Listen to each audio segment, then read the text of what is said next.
Welcome to Tiny Grimes' take on the metagame.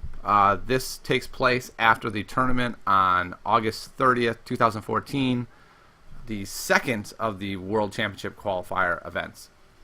This event was very interesting in that the metagame, or this event, took place immediately after set 3 dropped, so people were sort of scrambling to try to figure out what the best deck is, what is the best deck with a limited pool of cards, and how can we put something together fast enough and test it most thoroughly enough to really put something good together.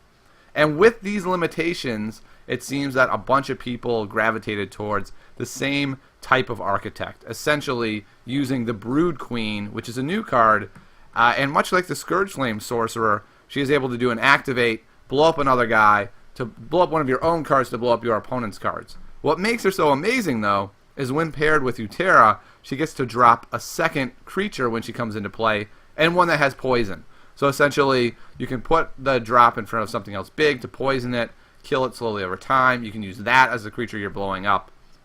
Basically, leaps and bounds better than what was the unplayable Scourge Flame Sorcerer. So that's fairly interesting. So we're going to start with the first place deck. Got Becked. There are two primary ways of running this type of list, in my opinion. I mean, there's really some more, but the two primary ones that we're seeing in this event are based on either high variance, high power, or lower variance and slightly lower power. And the winner's list has gone all in on variance and power. He's relying on boosting many of his cards with Deathweaver, leaving enough cards on board to control Nether Shriek so that they don't become skill shrieks where he's just randomly dropping them down. And he's hoping that his leveled packs will come to him with Deathweavers on the board so that even if the dead pile is full of, say, Lotus and other garbage, the garbage becomes still somewhat useful. This combo, to me, is a little bit weaker than I would like it to be because of Lotus. A lot of people in this metagame were playing Lotus, loading up that dead pile, and Lotus makes these packs significantly worse. I tested this quite extensively in my own testing, and I found that I just didn't like this combination. I was counseled heavily to use it anyway because of the exploitation you can do with Direhound. So what happens with Direhound right now is that Direhound comes into play.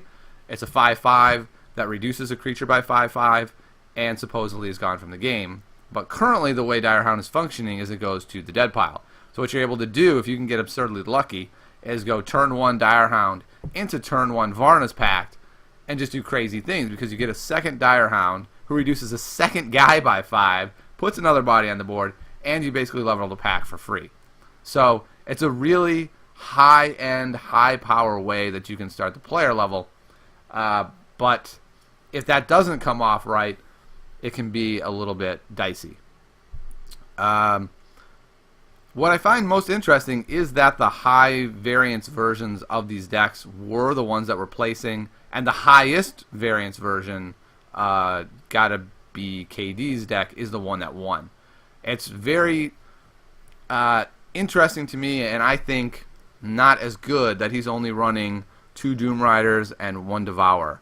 It feels very dicey to me to have your win condition be much more surrounding packed Deathweaver combinations than just straight up playing good cards and trying to grow them. Because in a deck like this, it's populating a lot of lanes. Obviously, that's why Nether Shriek becomes more useful. And if that's the case, a card like Doom Rider is very strong moving around, and Devourers grow out of control so fast that you have to be very careful in containing them.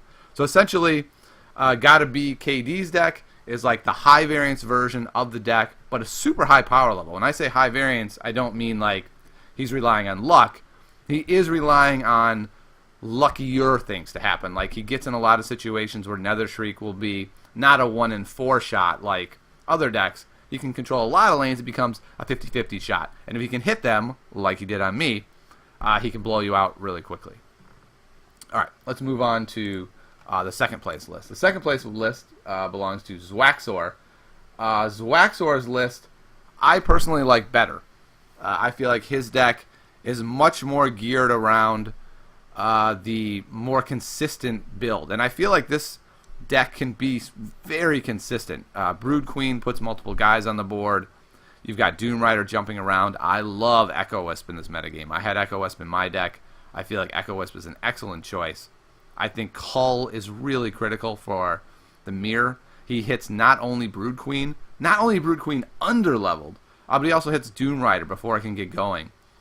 Cull can be a really strong card. And I also like Nephrax. In fact, I only had one Nephrax in my deck, but I only owned one. I would have had two.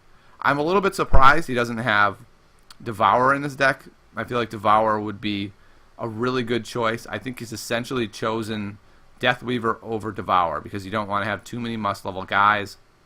But I'm torn still on whether I think Deathweaver or Devourer is better. I tend to think it's Devourer, but maybe Deathweaver is, especially in this build where he has Lotus, Echo Wisp. And the cool thing is he can really punish all of these Varna's Pax decks by just playing a million Lotus to the board and then laughing at them as they get all the Lotus back late game.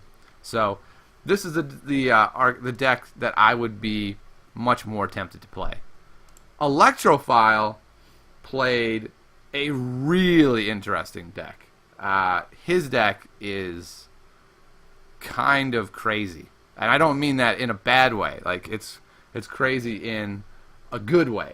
But his deck is it's still the NU variant, and it's still a Brood Queen build. But his goal seems to be to grow a single giant threat and then control his opponent's board through Brood Queen and prevent spell removal on his giant threat with Aetherphage. I only got to see his deck in one game, and it seemed to be really volatile compared to the other builds. So the other builds are much more consistent, spreading the board, locking it down. His is grow a giant dude. Like I saw him grow a giant Oros, put like Shard on him right away, just giant. But then what happened is once it died, he basically died.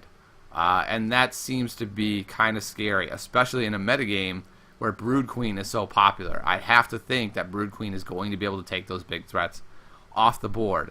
So it feels really susceptible to Spite Mage, Brood Queen, problematic draws. But if things get going, man, he can win fast. I imagine he blew a lot of people out early in the game. I personally wouldn't play this version of the deck, but that's because I tend to be more of a player who leans on consistency rather than explosiveness. But this is a very explosive version of the deck and a very cool version as well. Let's move on to Kung Fu Matt's list. Kung Fu Matt has sort of this happy median between the all-in variants like Gotta Be K and Zwaxor. So Matt's still using Cull for consistent removal, but he is still relying on these big pack turns. But he also has more actual threats. So he basically has the exact same threat package I have of 3 Doom Riders, 2 Devourers. So if I were to run this deck again tomorrow, I would be tempted to... I would certainly test this version more heavily. I gave up on Pact potentially too soon, the Pact Deathweaver combo. The one question I have is how is he leveling all of these cards? He wants to level Brood Queen, Deathweaver, Doom Rider, Devourer, Pact. That's a lot of cards that you kind of have to level. And against Brood Queens, you're probably playing Culls, so up to 6. I feel like that's too many. And Aetherphage is a card you want to get to the board as well because his ability is so strong. I kind of feel like his deck is a little more in the everything is awesome range than I like to dwell in, but it's a solid deck. I might like this build the best of all the builds. Alright, next we're going to move to Hans. Hans also made the top 8, not too surprisingly. I mean, Hans is one of the best players in the game. And he took the archetype in a slightly different direction. He added Ridgeback and Lifeblood Druid to really take advantage of the fact that he was going to have a lot of guys on the board and have a lot more board-wide buffing. He has 3 packs, 3 Nether Shrieks, 3 Shallow Graves. To be honest, I don't entirely understand this deck. I really don't understand the desire for 3 Shallow Graves. Was he trying to exploit Direhound further? I'm not really sure. Was it some mindset of like, I'm buffing these guys a lot, I might as well get them back? It just feels like this deck is missing a lot. He's completely foregone all threats. He doesn't have Doom Riders. He doesn't have Devourers. To be perfectly honest, I'm not really sure how he made the top 8 with this deck. I feel like it is a substantially worse version of this deck than the other decks we saw. I really think this is just a testament to how good Hans is at Solforge, that he was able to take what, in my opinion, is a weaker version of the list, especially in a metagame dominated by this very list. I think this list is just weaker and still do really well with it. So hats off to Hans, but I really do think his list is a little bit weaker. All right, Jocked, he also made the top 8. He has a very similar list to Electrophile. Both of these lists are looking to put big threats on the board, but his is slightly different.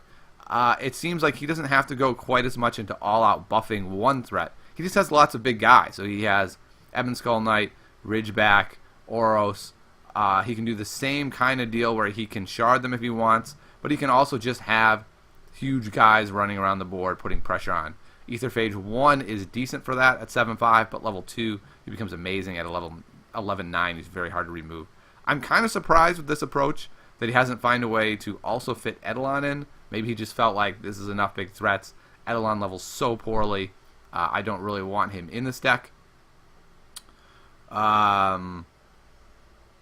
I think this is a solid alternative to the Pact version of Brood Queen. Instead of Pact, he's basically going like, well, I'm going to beat you early. I'm going to put all these big guys out. How are you going to handle that? And apparently it worked quite well.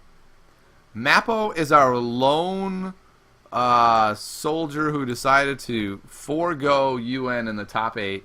He went with NT, and good for you, Mappo. NT is where I was really tempted to go, but I wasn't tempted until right at the end, like the night before the event, and I just didn't have enough time to try to test that out. I've tested out so many decks in the last couple days before the event.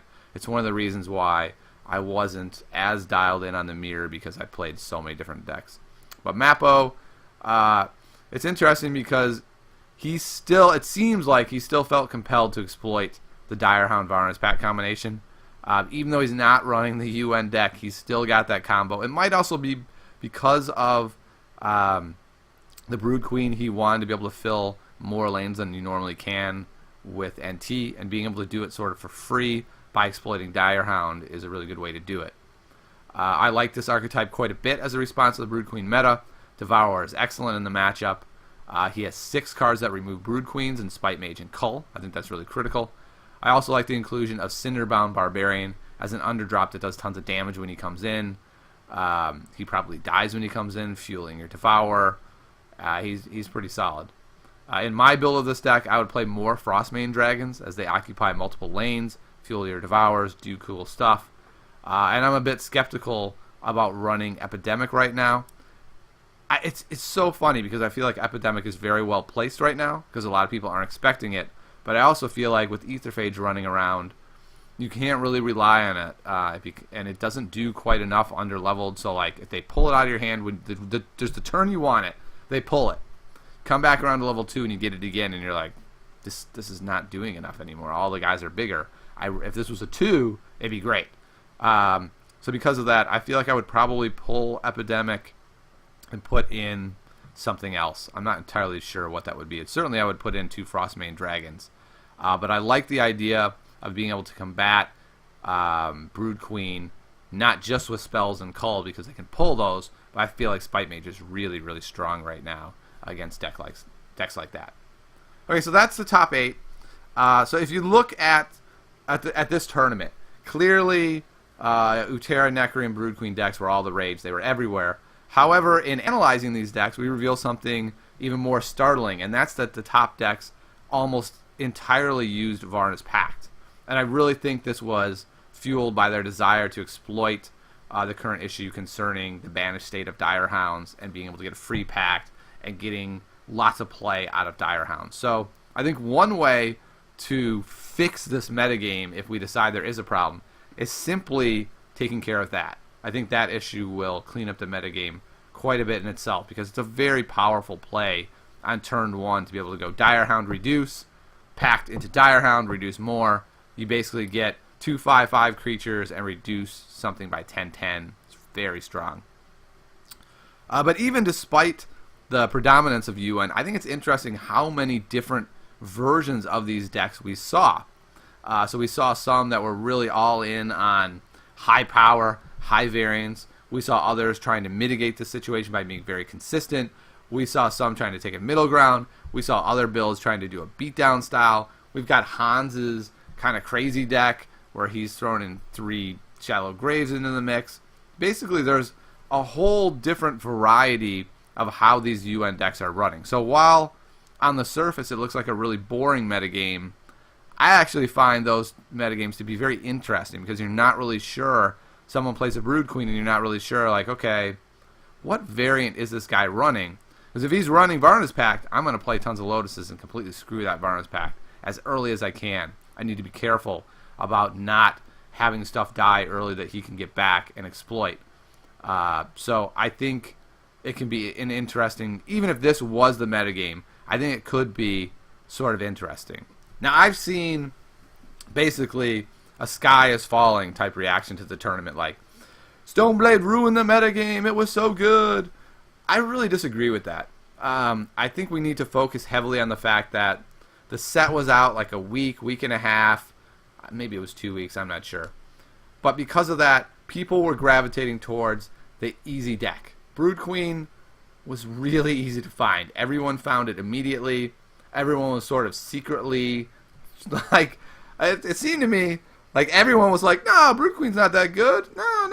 While they're like tweaking their own Brood Queen deck, trying to find the best variant to surprise everyone with at the tournament. And then everyone was like, surprise! Ah, darn it. You guys all figured out Brood Queen was far and away the best deck.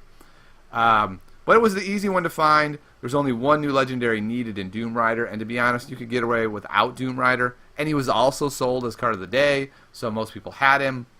I really feel like with more time and more testing, more interesting decks can be found. I think Killian is a key to where this metagame is going, and when Killian becomes card of the day, it's going to really help expand the metagame. A lot of these cool decks that I've tried with Killian, they have to have 3 Killian. You can't run them with 2. And as people get 3 Killians, I think the metagame is going to shift. And as soon as the metagame shifts a little bit, the metagame will shift dramatically.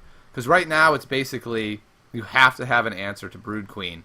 But once Brood Queen isn't the deck, then I think more decks become more viable. It'll be interesting to see if Invoker becomes viable again, because there's some really cool late game Invoker decks where you play like Killian to level good threats. You have Invoker constantly wiping the board to get to the late game. A deck like Brood Queen makes that deck very difficult because it runs Aetherphage. So we'll have to see how does the metagame shift as decks come out that counter Brood Queen. Because guess what? They're coming. There's no way Brood Queen is going to stand alone as the top dog. So I think my final evaluation of the metagame is it looks kind of stale right now, but even it within the Brood Queen metagame is kind of interesting. And I think the metagame is due for a big shakeup. I think the Forge Watch Invitational that is coming up in a couple weeks will have a very different looking metagame. I'm not saying Brood Queen won't be around. I think Brood Queen will still be a top deck. I think we're going to see much more variety in the top 16 lists than just 2 NT decks and 14 NU decks. So I'll see you next time after the next major event. This is Tiny Grimes, and I hope you enjoyed my take on the Solforge metagame.